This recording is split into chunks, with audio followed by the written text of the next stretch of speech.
sebelum saya lanjut ke beberapa filosofi yang berhubungan dengan kedirian kita, sehubungan dengan kerja ini, saya nambah satu lagi perspektif tentang kerja dari ranah agama, dari ranah Islam. Jadi seperti tadi sedikit saya singgung di depan, bahwa kerja ini juga merupakan sesuatu yang integral dengan nilai-nilai ibadah, nilai-nilai ketuhanan. Nah, dari berbagai referensi yang sempat saya baca-baca dalam Islam, kerja itu setidaknya punya 5 hakikat, 5 esensi. Yang 5 ini, yang pertama adalah rahmat, yang kedua adalah amanat, yang ketiga ibadat, yang keempat takhalluk, dan yang kelima izzah. Yang pertama, kerja itu bagian dari rahmat, bagian dari bukti kasih sayang Allah kepada kita manusia. Jadi bersyukurlah kita semua manusia oleh Allah diberi kapasitas untuk melakukan kerja dengan segala kecanggihannya, dengan segala kerumitannya dan lain sebagainya. Ini anugerah yang luar biasa, aspek rahmat ini. Bagi teman-teman yang sehari-harinya sudah sibuk dengan aneka macam kerja, bersyukurlah, karena itu berarti Allah masih sayang dengan kita. Allah masih memperhatikan kita sehingga terbuka kesadaran kita untuk melakukan kerja-kerja. Banyak loh orang yang tertutup hatinya sehingga disuruh kerja tidak mau. Tidak punya kesadaran untuk kerja. Misalnya dia lebih suka menggantungkan hidupnya pada orang lain. Seperti tadi di depan, sekilas saya ceritakan bagaimana seorang sahabat yang ditegur, diingatkan oleh Rasulullah karena tidak mau kerja. Berarti kita yang terbuka hati kita, terusik ketenangan kita untuk terdorong melakukan kerja demi kerja, itu berarti masih mendapat rahmat, mendapat sayangnya Allah. Ya lawannya kerja itu kan males. Jangan dikira, Pak, lawannya kerja itu mikir. Enggak, ya kalau mikir itu bagian dari kerja juga. Lawannya kerja itu males. Jadi orang yang tidak mau kerja ya tentunya orang males. Salah satu sifat yang tercela, kasal. Jadi hakikat kerja yang pertama, dia adalah rahmat. Bagian dari kasih sayang Tuhan pada kita. Berarti ketika kita, wah saya kok sibuk sekali ya, banyak aktivitas, banyak tanggung jawab yang harus saya selesaikan, bersyukurlah. Berarti Allah masih sayang dengan kita. Masih dibuka hati kita untuk sadar tanggung jawab kita. Yang kedua, kerja itu amanah. Jadi, ya sebagaimana kita tahu ya, manusia itu dalam hidup ini kan oleh Allah dihadirkan di muka bumi ini tidak hanya untuk senang-senang, tidak hanya untuk menikmati hidup, tapi ada tugas-tugas, ada amanat-amanat yang harus kita selesaikan, yang harus kita pertanggungjawabkan. Pak, saya kerja sebenarnya ya tidak mikir ke sana kok Pak, yang penting saya hanya biar tidak lapar saja, biar saya bisa makan cukup dan tetap sehat. Loh, itu juga bagian dari memenuhi amanat dari Tuhan. Tubuh kita ini adalah kan juga titipannya Allah yang harus kita jaga biar dia tetap sehat terus. Makanya kalau saya kerja hanya demi sesuap nasi biar tetap bisa makan dan sehat Pak, itu sebenarnya sudah menunjukkan pertanggungjawaban kita pada Allah. Menunjukkan kita sedang memenuhi amanat dari Allah. Apalagi kalau itu untuk menafkahi keluarga, apalagi untuk menafkahi mungkin membantu orang tua dan lain sebagainya. Apalagi kemudian untuk membantu sesama sekeliling kita dan lain sebagainya. Ini menunjukkan kita pribadi yang amanah. Kerja itu dalam rangka kita memenuhi amanat dari Allah dalam bentuk apapun. Ya enggak selalu definisinya kerja itu kan teman-teman membacanya kita mencari nafkah yang diberi uang atau diberi upah atau gaji. Kerja untuk misalnya memperbaiki jalan, kerja untuk membantu tetangga yang kesusahan, kerja apapun kan jenis-jenis kerja itu pasti bagian dari tanggung jawab kita atas amanat-amanat yang diberikan oleh Allah pada kita. Jadi kerja itu rahmat, kerja juga amanah. Orang yang tidak mau bekerja, tidak mau beraktivitas, tidak peduli tugas tanggung jawabnya di muka bumi, ya kita menyebutnya orang ini tidak amanah.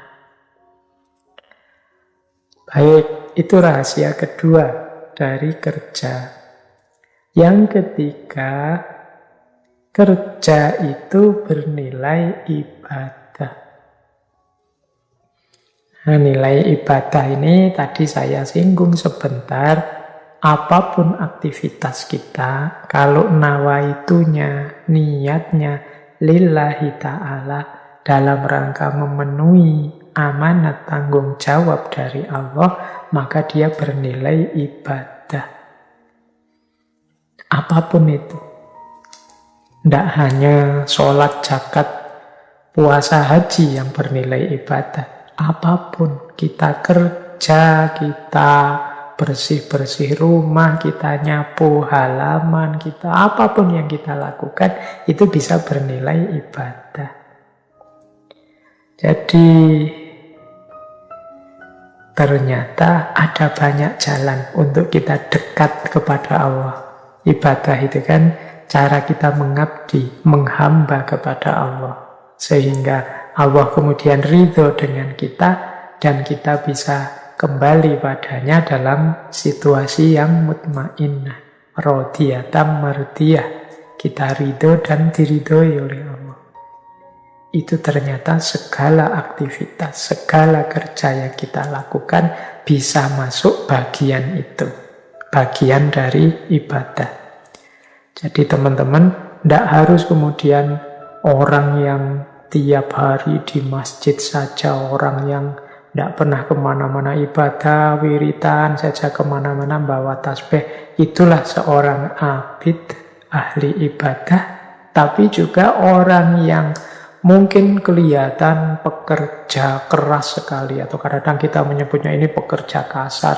Kerja di jalan-jalan, kita kan sering lihat orang kerja kelihatannya berat sekali. Siang-siang dan lain sebagainya. Itu nilainya bukan hanya nilai duniawi, itu bisa bernilai ibadah. Ya tentu saja kalau niatnya pas, cocok. Jadi jangan dikira orang yang beribadah itu yang sehari-harinya di masjid terus, atau kemana-mana pegang tasbih terus, atau pakai baju apa dan lain sebagainya. Segala aktivitas bisa bernilai ibadah. Segala kerja bisa bernilai ibadah. Nah, itu rahasia yang ketiga. Rahasia yang keempat dari kerja adalah takhalluk. Takhalluk itu mungkin kalau pakai bahasa Indonesia itu diterjemahkan pembentukan karakter, pembentukan akhlak. Jadi kerja itu membentuk diri kita, membentuk karakter kita. Itu takhalluk namanya. Jadi kita kan selama ini berpikir manusia itu dibentuk oleh ideal-ideal atau pikiran-pikirannya, atau rujukan-rujukannya. Ya sebagian mungkin benar seperti itu, tapi jangan lupa ketika manusia menerjemahkan ideal-ideal tadi dalam kenyataan, itu justru yang dia lakukan dalam kerja konkret ini yang lebih membentuk dirinya. Jadi kita terbentuk oleh kerja yang kita lakukan. Misalnya teman-teman melakukan secara terpaksa karena sekarang zaman corona, kemudian kuliahnya atau banyak kerja kita dilakukan secara online daring. Sehingga sekarang kesibukan kita itu banyak sifatnya lewat HP, lewat laptop, dan seputar itu. Loh, gaya hidup kita, kepribadian kita, pola hidup kita, itu kan akhirnya pelan-pelan tercetak sebagai manusia yang bergaya hidup digital. Dengan segala pola dan konsekuensinya. Dan itu pasti mempengaruhi isi diri kita. Itu yang disebut takholuk. Jadi kalau dulu akhlak adab di dunia nyata, sekarang mungkin agak beda akhlak adab di dunia maya. Yang ini pelan-pelan membentuk diri kita. Mereka yang kerjanya di kantor setiap hari, berhubungan dengan formalitas-formalitas pekerjaan, dengan mereka mungkin para seniman yang kerjanya lebih bebas, tidak terlalu banyak terikat aturan misalnya, itu kan pasti terbentuknya mentalitas dan karakternya berbeda. Jadi karena manusia itu kan banyak dipengaruhi oleh lingkungan yang berputar di sekeliling dia. Termasuk kerja-kerja yang dia lakukan. Jadi rahasia yang keempat dari kerja, kalau menurut agama ya takholuk.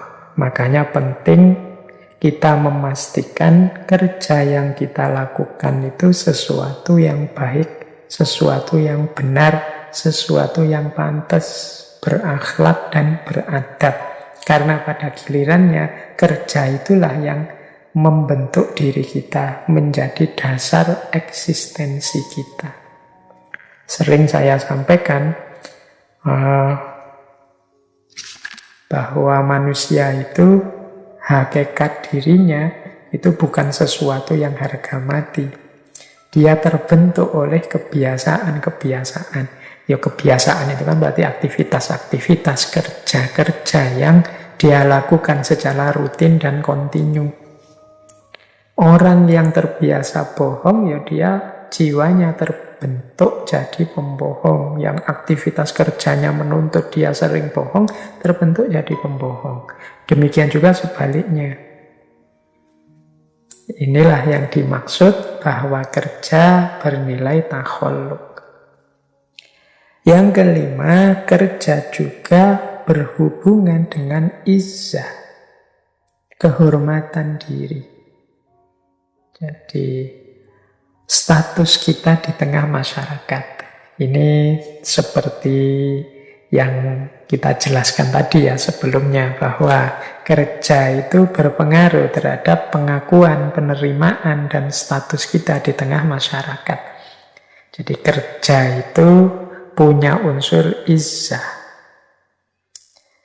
Di tengah masyarakat kan sering dianggap tidak utama atau dianggap tidak pantas kok ada orang misalnya tanggung jawabnya banyak, sudah punya keluarga atau anak yang jadi tanggungannya, tapi kok dia malah tidak mau kerja. Itu kan statusnya rendah di tengah masyarakat. Atau orang yang tergantung pada orang lain, tidak bisa memenuhi kebutuhannya sendiri, menunggu pemberian orang lain. Nah ini orang seperti ini itu bisa kehilangan harga dirinya, kehilangan izzahnya.